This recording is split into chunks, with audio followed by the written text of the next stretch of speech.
ওমানের আকাশে পবিত্র শাবান মাসে নতুন চাঁদ দেখা গেছে। এর মাধ্যমে আনুষ্ঠানিকভাবে শুরু হলো রমজান মাসের দিন গণনা।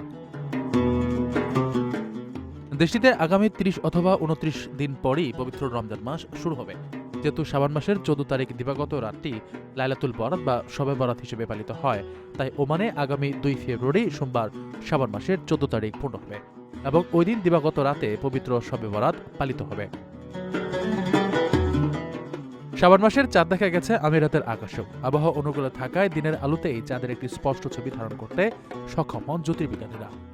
ইন্টারন্যাশনাল অ্যাস্ট্রোনমি সেন্টারের অধীন আল খাতিম অ্যাস্ট্রোনমিক্যাল অবজারভেটরি সোমবার আবুধাবি থেকে ১৪৪৭ হিজরি শাবান মাসের চাঁদের একটি বিরল ছবি ধারণ করে। সংশ্লিষ্ট তথ্য মতে স্থানীয় সময় সকাল ১১টায় ছবিটি তোলা হয়।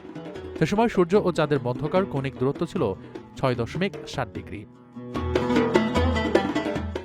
জ্যোতির্বিজ্ঞানীরা জানান, সাধারণত দিনের আলোতে নতুন চাঁদ দেখা কঠিন, কারণ তখন চাঁদের আলো অত্যন্ত ক্ষীণ থাকে এবং সূর্যের খুব কাছাকাছি অবস্থান করে।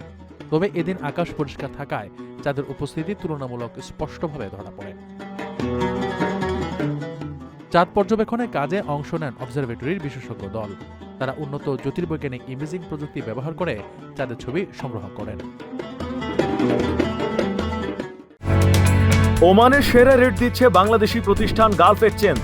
প্রিয়জনকে টাকা পাঠাতে আজই আসুন আমাদের যে কোনো ব্রাঞ্চে অথবা কল করুন স্ক্রিনে দেয়া নাম্বারে। গালফ এক্সচেঞ্জ, বাংলাদেশিদের প্রিয় এক্সচেঞ্জ।